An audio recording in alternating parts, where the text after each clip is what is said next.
और इस गंतु के अंदर हमें किसी संत महात्मा का सत्संग मिल जाता है तो ये नहीं हमारा जीवन सफल हो जाता है।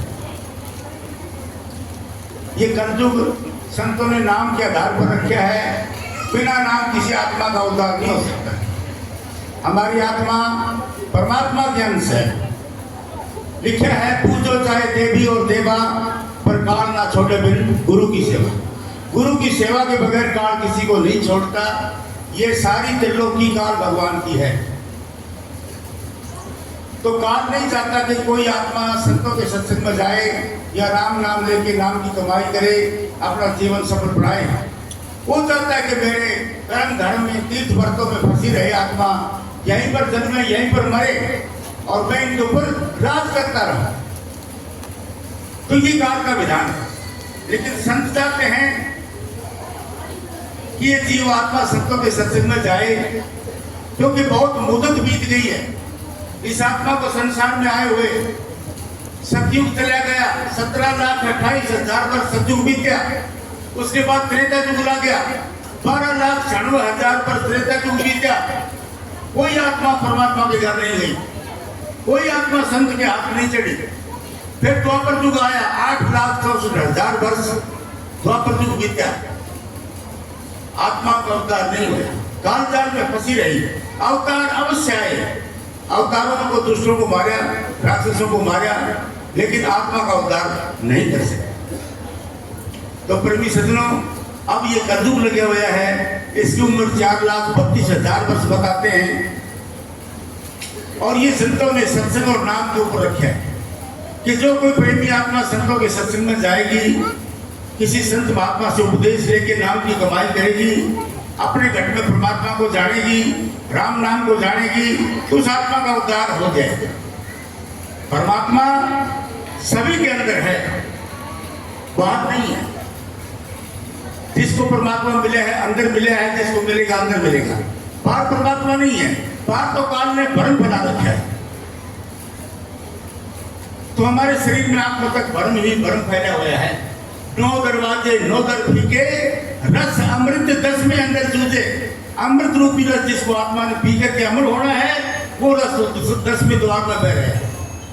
यानी आत्मा 9 द्वार में मन के साथ भटका था।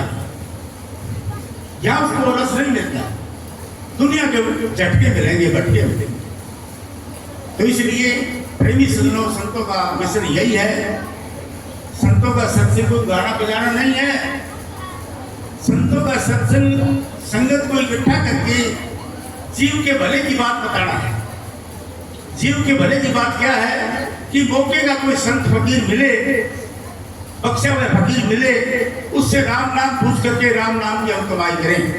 राम नाम कोई लफ्ज नहीं है। राम नाम एक दिव्य धुन है जो तुम्हारी दोनों आंखों के पीछे रमी हुई है, और वो सतलोक से दोनों आंखों के बीच आके फूटती है। यदि हम भी सिमरण करके आत्मा को यहाँ दोनों आंखों के बीच में ले आए, तो राम नाम की धुन के साथ हमारी आत्मा भी जुड़ जाए।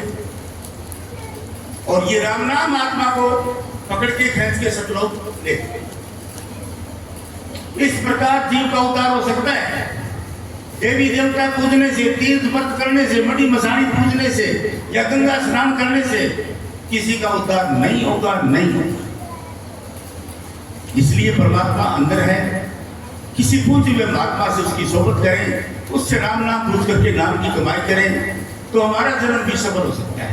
हमारी आत्मा भी परमात्मा के घर जा सकती है। हमारी आत्मा की दुर्गति कैसे कैसे हो रही है, कोई तरस करता है? अपनी आत्मा के ऊपर कोई तरस नहीं करता। सतयुग से लेके कलयुग तक आत्मा ने क्या क्या जन्म नहीं लिए होंगे संसार का, क्या क्या जूनी नहीं ली होंगी, क्या क्या कर्म नहीं किए होंगे। और ये संसार कर्म संगड़ा खेत है। जैसे कर्म किए वैसा फल निपटना पड़ेगा।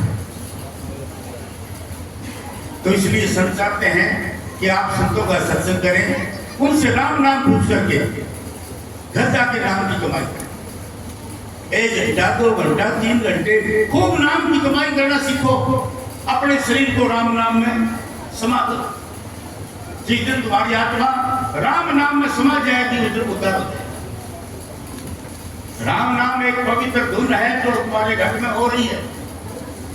लेकिन उसका भेद जब अभ्यास करके आंखों से ऊपर चढ़ोगे तब लगेगा। पहले आपको अंदर की कुछ ज्योतियां दिखाई देंगी, जैसे तारामंडल, सूर्य मंडल, चंद्रमा मंडल, शशिमाल चक्कर, और आगे हमारे गुरुदेव बैठे हैं नूरी स्वरूप में, उनके दर्शन पाना ये गुरु भक्ति है। पहले गुरु भक्ति, फिर शब्द भक्ति या नाम भक्ति। लेकिन लोग पहले गुरु भक्ति पूरी नहीं करते और शब्द में लग जाते हैं।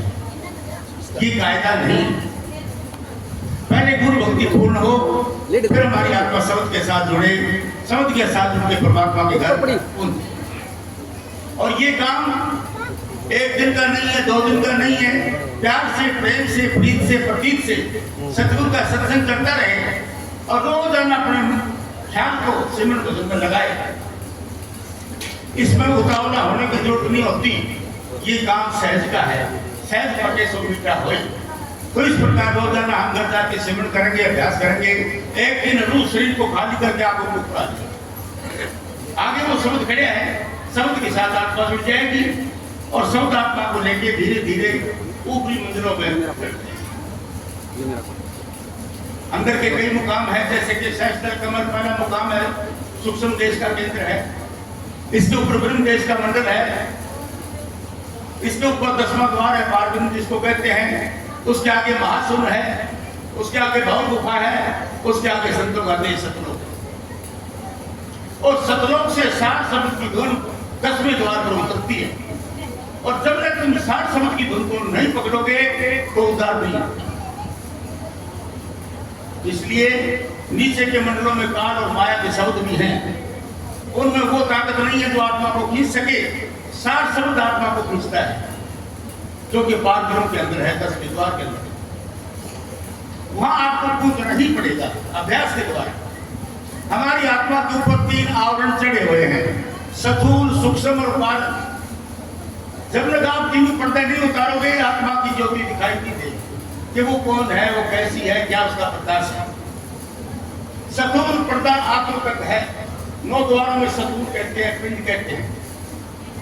इसके ऊपर सहस्त्र कमल तक सूक्ष्म शरीर है और ब्रह्म तक कारण शरीर है। इसके आगे सत्यों का देश रूप है।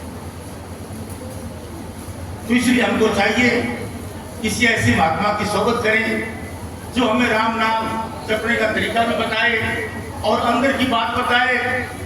किस द्वारा आत्मा का उद्धार होगा, किस ताकत के द्वारा उद्धार होगा, वो ताकत हमारे अंदर है। शब्द की ताकत है।